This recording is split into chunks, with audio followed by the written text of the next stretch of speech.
Hello, crypto aficionados, and I've got a bold prediction for you today. That's right. I predict that we're going to pump Thursday and Friday. And let me explain why. You might be thinking, death cross, this and that. We're definitely dumping. I don't actually think so. Partially because I do believe the CPI is going to be in line with expectations. If the CPI is, like bad or something, this all goes out the window because the Fed then will raise interest rates. The CPI should be in line with expectations, and that should actually cause the Fed to halt rate hikes, at least for September, which should steady the market. But the other reason I predict we're going to pump is because I do believe that we dumped for no real apparent reason today. People are afraid of the FTX liquidation, and they think they'll get permission Wednesday to liquidate. But here's the thing. They didn't actually liquidate today. And realistically, that should have a fairly negligible impact on the market because it's going to be done over a fairly long amount of time. And plus, most of their liquidations should be Solana and FTT itself, and that should not really affect the market. There is an off chance that the Solana being liquidated would liquidate some of the leverage positions in Solana, which would force people to somehow sell Bitcoin. I don't really think that's going to play out. I mean, that's just very, very unlikely in my opinion. But I think roughly I would say 2/3 of the sales are going to be in Solana or FTT. Now that sucks for Solana and FTT investors, but that does not affect the rest of us who are not invested in those coins. They did actually release that they held about 1.2 billion Solana and almost a billion FTT. They have only $500 million worth of Bitcoin that they can sell. And let's not forget, they contacted Mike Novogratz to actually slowly sell these assets. Novogratz is the head of Galaxy Digital. He is heavily, heavily invested in crypto. He is not going to sell in a stupid way where it dumps his asset because then his company loses money. He wants the crypto market to be healthy. So he's going to slowly bleed this out. And it probably won't affect price that much. Yes, there's going to be a little bit of selling pressure from this, but he's only allowed to sell $200 million per week anyways. And I do believe most of that at first will be with the Solana coin and the FTT coin. The FTT coin, I know John Ray III is trying to resurrect FTT, but no one should really care about FTT because it's basically a dead and dying brand. I mean, there are still some people hoping that FTT would resurrect up because they don't really have any other choice.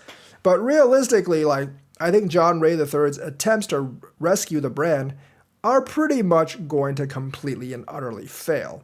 So FTT is kind of worthless right now anyways. So I don't really care about them selling FTT. I don't really care about them selling Solana because that really doesn't affect Bitcoin, which really doesn't affect the rest of the market. Yes, it affects Solana and the Solana ecosystem, but here's the thing about Solana.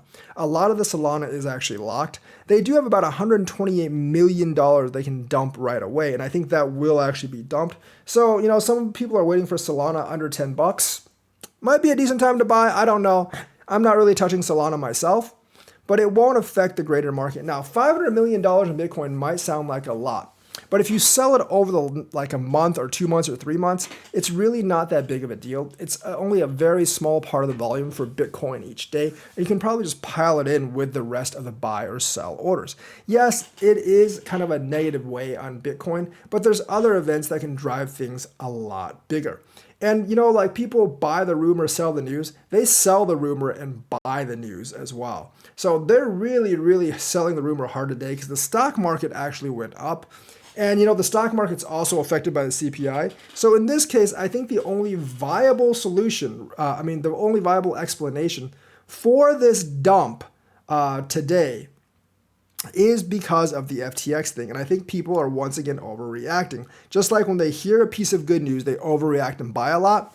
They're overreacting and dumping a lot right now. And after the scare is over, after Wednesday, I do believe that some of them will come back in. How big is this pump going to be? It's not going to be huge. 26,000, maybe 27K. Probably at the most. We're probably not going back up to 30K. But 26, 27K definitely is in the cards. And I'm hoping that we pump some more, we liquidate some shorts and longs. Now, every time we pump or dump like this, we're liquidating some futures. So these pumps are exaggerated, but that's good because we actually need some volatility in crypto. And that's saying crypto traders actually expect more volatility this week because of the CPI coming out, and also because just essentially this FTX thing. I think some people are expecting a giant drawdown by FTX and they're selling beforehand. So there might actually be more dumping tomorrow. But if there is, I still believe like the end of the week will actually see us come back to around $26,000, $27,000 in terms of Bitcoin pumping. Now, as for the rest of September, I don't really see September to be that horrible. Unless the CPI is really, really bad, I do not see September to be that horrible. Right now, we've dumped a couple hundred points. I expect us to be back at 26,000 at the end of September, if not higher, unless the CPI is super bad and Jerome Powell decides to screw things by actually raising the interest rates. But I don't really see that right now because the thing is, like, despite gas has gone up, it's still within that 12 to 24 month range. Gas was actually more expensive last winter than it is now, at least where I live. So gas is like, I think $3.29 outside my house right now.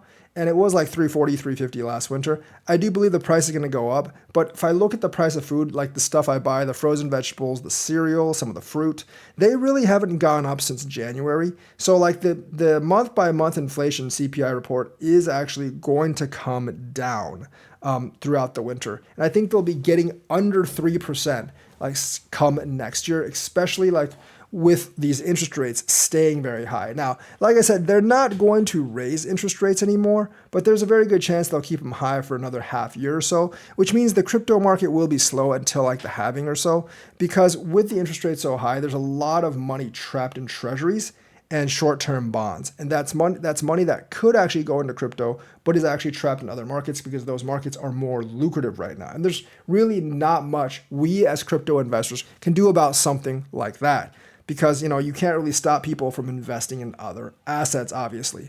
They want to invest in if they want to invest in like bonds, 2-year bonds, you know, they'll invest in crypto after the 2 years is actually up. If they want to invest in like a short-term treasury, that has to mature first. Remember, the 2-year bonds are getting 5-6%. The 10-year bonds are a little less at 4.2%, which means we have an inverted yield curve. And when that happens, a lot of money comes in the short-term treasury or short-term bond market because those are really, really lucrative, and that's taking money away from crypto. And plus, like with the high interest rates, people are simply not borrowing money to buy crypto right now like they were in the last bull run. Yes, you don't want to depend on day gens borrowing a bunch of money to buy crypto and then get wrecked, but honestly, that's what a lot of the industry is right now. It's very, very speculative, and you know, like realistically, that's just like who these new investors are. That's why we need a bull run. That's why we actually need the halving. The halving, I'm assuming, will have the same effect as always, and will probably start like going up a couple months after the halving,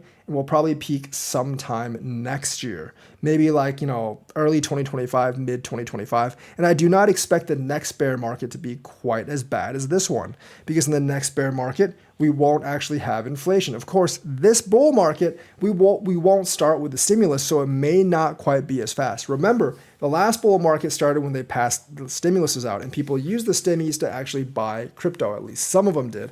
And that pumped the market and probably got it a jump start. So I expect this bull run to creep in very, very slowly after the bull run. But once it hits its stride, I do not believe it will be cut off like the last bull run due to rising inflation and rising interest rates, because people are not going to have that kind of concern. By the time the bull run comes around, I think we'll be out of this economic downturn conundrum, regardless of what happens in the Russia-Ukraine war. Yes, OPEC will continue to try to moderate oil prices.